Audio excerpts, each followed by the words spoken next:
hey, let's do this. Upcoming crowdfunding games that you need to know September. And let me tell you, I'm not understating this. This is probably the biggest month of the year so far. I was looking at the list earlier tonight, and before doing this video, I was like, oh, I'm gonna have 6 or 8 games I'm gonna talk to you about, right? No. Buckle your seatbelts. Grab your drinks, because this is going to be a longer video than you expected, because there are a ton of freaking amazing quality games across the board coming to crowdfunding, starting with the first week in September and going until the very end. We're going to talk about them chronologically so you can start to budget what you need to over the next couple weeks, because even if you're like me, who's not probably done a huge amount of big projects this summer, September is making up for the sparsity of July and August.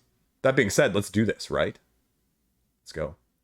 Look, we have like 7 of these first games are actually launching all in the first week of September. And so I really wasn't kidding about the fact that this is a front-loaded, completely top-heavy month on crowdfunding. The first one here is this is the Fox Experiment. This is the latest from, well, you may have heard of her, Elizabeth Hargrave, right? We've seen birds, we've seen butterflies, now we're seeing foxes from Elizabeth Hargrave. This is going to be sort of like an open drafting set collection, I think more of an engine building game. There is a roll and write component. Initially, Pandasaurus, which is who it's being published by, put it out as like this roll and write game. And then it was interesting because around Gen Con, that's what it came out as. And then they corrected, they had to send out like another email and another like reminder, another on Twitter, saying, hey, it's not actually a roll and write. It has a roll and write element. So somebody wasn't very happy that it was described as a roll and write. But basically what you're doing, and this is based off of a real life story, where they're domestically breeding foxes and trying to be the best breeder and trying to make the nicest foxes that you can. And kind of sounds weird. I'm not really sure domesticating foxes is a thing anymore, or how nice you can make foxes in general. I'm not sure what that does to the population,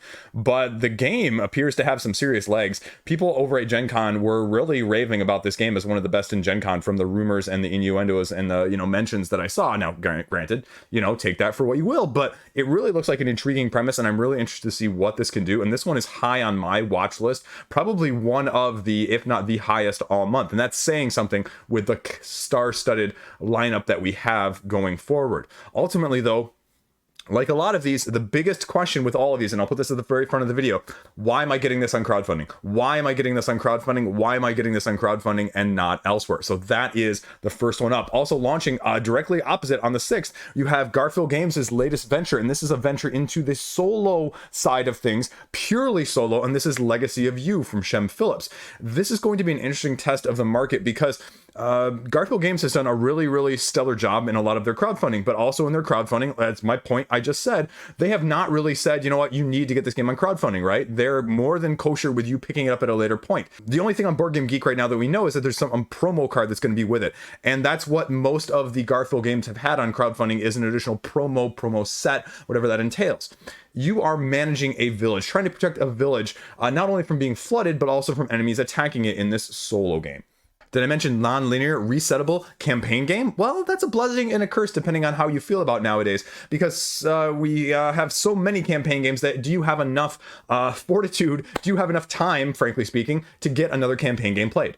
The really enticing aspect in the board game description is that it's going to be self-balancing, meaning if you do worse, it's going to balance. If you do better, it's going to balance the difficulty to accommodate you, so it's not one way too far or the other. The other aspect is they're bringing in the storyline elements that are going to have future effects as you progress, and that will also affect, I'm assuming, that balancing mechanism in the first place. It's launching on the 6th. These are 2 of the biggest names that are going to be launching in this date, but let's not sleep on the others here, because going right up against that is Dawn of Ulos in the role-player tale universe from Thunderworks Games, because this is something completely different from Thunderworks Games that we have not seen in this universe yet. Your cartographers, your role player. Now we have a tile laying game. Tile laying? Tile laying? I really like the sound of tile laying. Not only is it going to be tiling, it's going to be economic as well. You are going a little bit D&D, you're going a little bit more planar-scape. You're merging the planes as some of the gods, and you're trying to manage that as you're creating these new realms. You're pitting armies against each other, potentially, and trying to wager, where the outcomes are going to go in terms of the factions. So I'm really intrigued by this. I was not a huge fan of Role Player. I thought it was a little bit too same every single time. Now I know the expansions add and make differences and things like that. Cartographers is definitely one of the best roll and writes out there. And so if you can combine the two and really give me something unique and dynamic in this sense, I am going to be really in on this.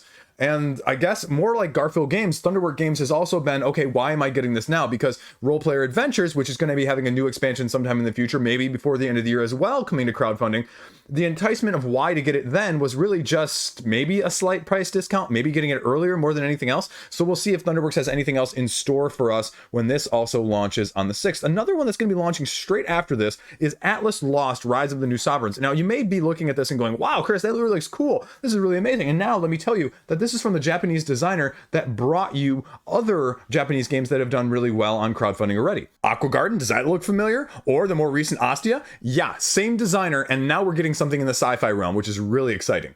Tech Tree Resource Management Civ upgrading game?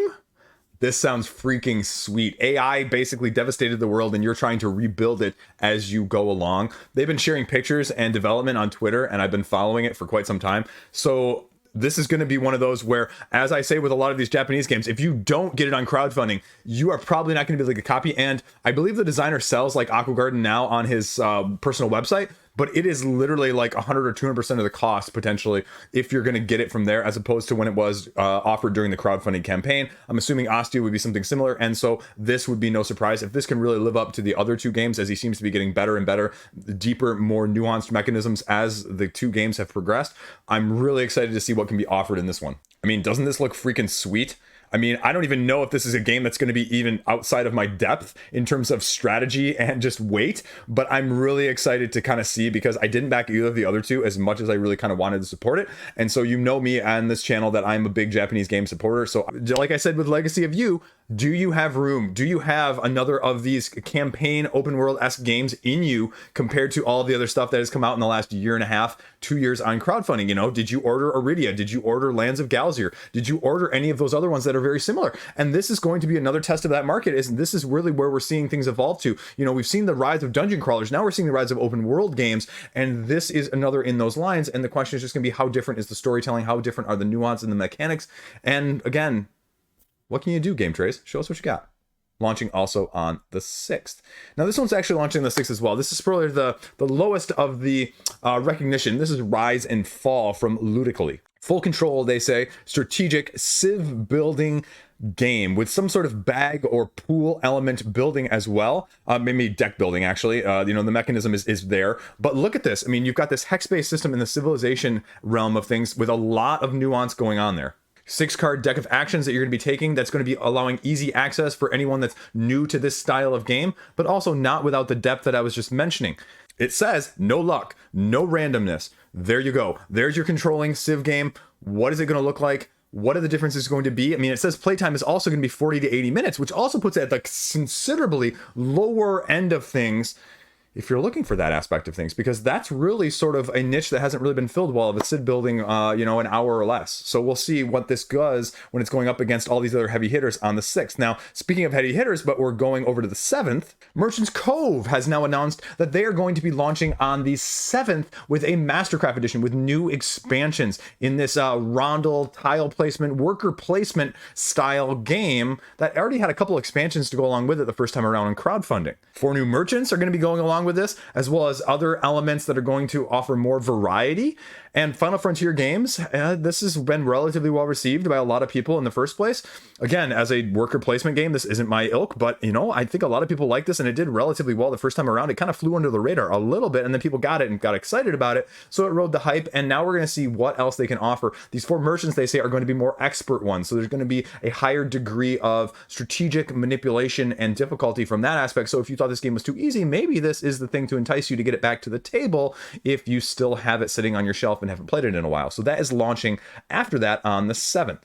Now we're going to hop over a few days later, and we're going to go to the latest from Steamforge. Steamforge, right? So they're picking up one from Simon's old line. This is a reloaded version of Rivet Wars, the steampunk skirmish miniature-based game. And it's sort of chibi-esque, they're going with the vibe here. Strategic objectives in this faction-based game. Now, obviously going to be miniature heavy with it coming out from Steamforged in a previous CMON campaign. Apparently, this is also going to be a faction that's going to be Kickstarter exclusive. So you're definitely going to see that with Steamforged. And say what you will about Steamforged, they offer a better price during the crowdfunding campaign as well that we have seen with their previous iterations of games that have come out in the last 2 years on crowdfunding. What else is going to be different? How is this game going to be trying to be revitalized? I have no idea. This is outside of my wheelhouse. I don't have a whole lot of interest in this in general speak. Now, granted, I said steampunk. It's actually diesel punk. It's setting in the World War I time frame, so it's reimagining it from that aspect of things. How is this going to compare? How pretty is it going to be? Obviously, it painted, it looks pretty cool, but will the gameplay live up? Will it be a better iteration of the first one, which, you know, kind of has a 7.0 on Board Game Geek, so not great, but not horrible? What can we do? What can we see? There you go. Now, next up, this is actually being launching on the 13th, but there's no entry for this. Sagrada is actually coming from Floodgate Games, I believe Floodgate Games still, coming to crowdfunding with a legacy version, Sagrada Artisans. Colored dice, stained glass, legacy. I have no idea what to expect with this, but this is allegedly going to be launching on the 13th, and we'll see. Are you a fan of Sagrada? Were you a role player? You know, when both these games came out, it was sort of, you know, team Sagrada, team role player, right? Because they both do things in a slightly different manner with dice, and they just kind of manipulate things in a slightly different way. And a lot of people were like on one side of the aisle or the other, right? I should get another, you know, shirt made that says team Sagrada or team role player. Anyway, I need to get merch done. I'm scared to get merch done. Anyway, but this is going to be an interesting test of the market because this has not come to crowdfunding. And again, do you need another legacy game, right? Is this going to be another legacy game that can actually be replayed? Is this going to be a legacy game that's more sort of like My City? I just traded for that in a math trade, which was a mistake on my part, but because I'm finding that I want a game that I can sit on my shelf and keep it there and just, you know, play it and whenever I want, not I'm limited by the number of plays or I have to play it with the same people all the time in the same manner to get the same sense out of it. And that's what I fear about these legacy games nowadays that are becoming all the rage. And so we'll see, because the other crowdfunding game that was sort of like this, it reminds me of this, was the Jurassic World one, which apparently Dice Tower just came out and kind of bombed it. You know, they gave it 3 out of 10s. And so obviously, I think the mechanics here are solid, but what is it going to bring and why is it going to be different? Or is it going to be just more of an Aeon's End legacy where there's just more for the sake of more sometimes, or at least the feeling thereof? So that's going to be launching on the 13th. Next up, we have Age of Comics, the golden years. Now, the golden years in comics are considered sort of the 30s to the 50s. And so this is spanning 38 to 1954 as a worker placement game where you're going to have 4 different workers that you're going to be utilizing in the publishing industry, trying to raise the most money, but also trying to gain the most fans of these comic books that you're selling and publishing. You're going to get bonus points for being the first one in a genre that can actually publish something of that kind, improving printing quality, being on the top of the selling charts, everything in between in that sense. You're playing over 5 rounds, and it's definitely a very unique theme from a comic book standpoint, right? The other comic book bubble game that was launched on crowdfunding is more of an economic bidding-esque manipulation game. So this one, as a worker placement, is definitely going to be intriguing for the people who are more interested in that. And how is the theme going to be appealing? What is going to be the elements? You know, what are you going to see deluxeification wise? That's going to be a very interesting aspect of this because it's kind of a cool thing. I kind of like what they're going with this. So we'll see when this one launches on the 19th. Now, the rest of these are actually going to be launching on the 20th here. The first one up from Quality Beast, and I am super excited about this one because if you know me, I really love talking about abstracts. I love dealing with abstracts. Quality Beast here is putting out a Towers of the Sun game, which is launching on the 20th. 2 to 4 players, mystical clans, ever-changing 3-dimensional elements. Okay, you've got me. You've got me indeed. Now, 3-dimensional elements, we'll talk about that one in a second too. But what is this one actually bringing? Look at this thing. Collecting crystals based on standing on different towers, depending on which way the sun goes. This looks kind of really cool, right? Card play that are going to dictate what you're doing on the map. Don't really know a whole lot of other details. This one's been on, hiatus for a while. So Quality Beast just has their other campaign running right now with Philosophy that just started. So if you're looking at it from that aspect, this is going to be the next one from them. And hopefully it doesn't get delayed because of Philosophy. But I'm really intrigued, and hopefully tentatively this one is still launching on the 20th. The next one launching on the 20th, actually, you know what? Let's go slightly differently. I mentioned the fact that we are talking about 3D elements. Let's stay with that for a minute. And this one is also launching there on the 20th. This is Moku Tower, the Endless Column. Now, Moku Tower sounds familiar. They put out a crowdfunding game that is basically, like stacking wooden odd-shaped blocks, I think like 1 or 2 years ago. This one's like Rhino Hero mixed with stacking blocks, right? So the original that you're seeing right here in the middle of this picture is the first one that you were balancing. And so it's a combination of balance, patience, a little bit of luck, they say, as well as stability, because this is where the other thing comes in. You see these dice down here. These dice are going to be rolled by the attacker because there's going to be 3 different positions that you're going to be doing. You have a pale, builder, essentially a dark builder, and then the invader. And the invader's gonna be rolling dice to physically attack the tower to knock it over before the other two people can achieve their objectives that they're trying to build. And now it says it plays up to 2 to 6 people. So I would assume that if you're gonna play up to 6 people, you're gonna have 2 people on a team. So this one really just kind of looks like crazy fun from a dexterity standpoint. And again, you know me, that's kind of my vibe. I'm looking behind the camera at Clask. I'm looking at Clask 4-player. I'm looking at tumbling dice over here. You know, I've got the crokinole board there. I just love that style of game. So I'm interested to see what they can do and how these different shapes are going to make it unique. So hopefully it's not incredibly high priced, but given the fact that the price of wood has gone up significantly from their last Kickstarter, I'd say you're probably going to be looking at anywhere between like $50 and $70 to get this game if it stays true to kind of what I'm thinking. But it's unique, it's different, and we'll see what they offer on the 20th. Now we're going to go back to this one. I was going to do this one in the other order, but because those two are too similar, I mean, we can't separate those, right? Now this next one, though, is also launching on the 20th. Now, judging by this picture, you would never know that this is by Matt Leacock, the same guy behind Pandemic, right? This is another cooperative game, though. You're not stomping out disease this time. You are all about climate change and climate action. You are, quote unquote, decarbonizing the environment in order to make it more stable with all of the warming going on.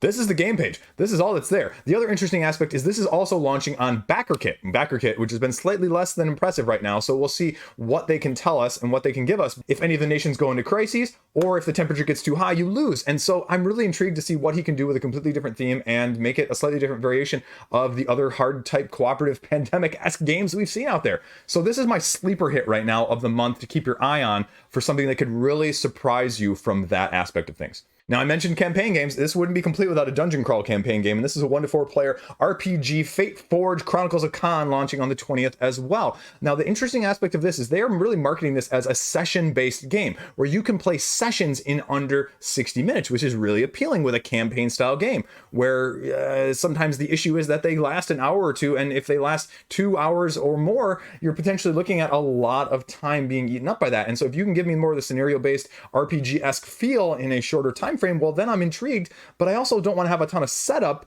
or breakdown if I'm only going to play for 60 minutes too, right? So how do you balance those two things? Encounters, abilities, but the big asterisk with this one is going to be that there is a significant app component that's going to be your game master along the lines if we're going to go RPG style. So how do you feel about that? Is that a make or break it? We're seeing more integration that way. It's less overhead for you in terms of, like I just mentioned, with the setup and teardown. How do you feel with a campaign game like this, especially when it's going up against things like Chronicles Drunagar, Madara, or the other ilks that are out there already? So it's going to be interesting to see what makes this nuance different in terms of mechanics, as well as the narrative style, and how streamlined is it going to be? How soon is the app going to be ready? What are we going to know between now and then?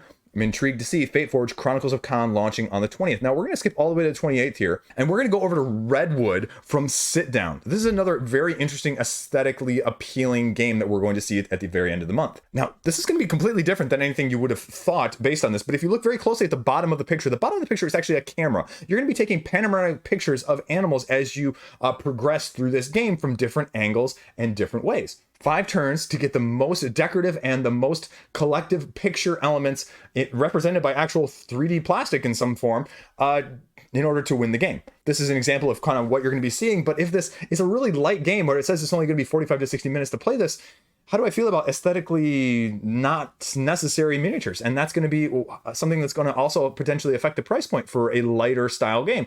And how much of that is there going to be? Now, granted, deluxifications are deluxifications are deluxifications, so take that for what you will, but is this one of those things that you'd be okay with or not? And this is going to be a test of that market from Sit Down. Now, the last one up here doesn't have a date, but it's supposed to launch tentatively in September, and we'll see what comes of it, as the month progresses. I mean, and speaking of campaign games, right? Tainted Grail, the sequel, the 2.0 version of Tainted Grail, the new standalone adventure, Kings of Ruin from Awakened Realms, over on GameFound. 33,000 people are following this right now. That is an insane number. Let me be very frank with you. Insanity. Freaking sane how many people. And the question just is, how many millions is it going to raise? Have you played your first copy? Anyway, so that's going to be the question. Tainted Grail, Awakened Realms as a whole, their miniatures are absolutely top notch, but their game design over the past couple of years has not been nearly as impressive. Some of them are high, some of them are not nearly as highs, right? We're talking things about Nemesis. We're talking about things like Aetherfields. We're talking across the board what it's going to be. And probably around the time that this one is getting in the throes of things, and as people are considering how much they want to spend on it, we're probably going to start to see a little bit of ISS Vanguard in the next month or two as well, too early backers. And so that's going to be the question is, do you need Tainted Grail? Is this going to be just a better version of it? Is this going to be Kingdom Rush? Is this going to be all those other games that have already put out sequels that, you know, like Nemesis? Do I need both? No, I don't need both. Pick your poison and choose whichever one you want. Or is this going to be really a 2.0 version that makes the other one obsolete and sort of makes the other one sort of, you don't really need it and you're going to sell it potentially? I have no idea. There's no information. This is all that's on the page right now. They've had a couple updates in terms of miniatures and discussions a little bit, but not a whole lot of details otherwise in this campaign game that sort of took a Seventh Continent style spin on things and made it sort of a Legends of Arthur and Camelot and Merlin style of game. So I'm really intrigued. I love the fact that Awakened Realms never puts you in a position of having to have all the extra miniatures. I love the fact that they always set those apart, but I would really like to see them tighten up some of the design elements with some of the rule books and some of the actual gameplay that some of these games have sometimes that have had some gaps in. And so we can really see just a top-notch gameplay. We know they can do the production. I want to see them put out an absolute classic of a game in the lines of something like this, and not like Etherfields, although Etherfields has relatively good score as well, actually, surprisingly, on Board Game Geek, but take that for what you will. Your mileage may vary, but I want to see what they can do with this. So we'll see where it goes, and if it actually comes out in September. That's it. I told you, a lot of games, short amount of time, tons and tons of things of interest across the board. So that's why I try and feature as much as I can, because I know you guys sometimes have similar tastes to me, and I know sometimes you guys have completely dissimilar tastes, and that's completely okay, because to each their own. As I said, your mileage may vary, and that's okay. By the way, these Zevia or, you know, sweetened black tea peach, this is really good stuff. I shouldn't drink during a video, but you know what? I did it anyway, right? So that's what you need to know. Those are the big ones that are going to help you budget across the whole month. Obviously, there's always going to be a couple surprises. There's always one or two each week that sort of give me the, whoa, where'd that come from? Whoa, that seems really cool. Man, I wish I would have known about that beforehand and could talk about it more in detail to give you guys some heads up. But that's okay. That's why I do these videos. I love talking about them on a weekly basis. I love talking about board games. If it's not clear and evident by the fast speech that I had this, so that I could get them all in a short time frame and not waste any time, because you guys are busy and you guys are awesome for even making it this far and watching this video, and stay classy. And I love you guys, and I hope you guys have a great day. Thanks for tuning in. Thanks for subscribing. Thanks for getting me to where I am. I love you. See you around.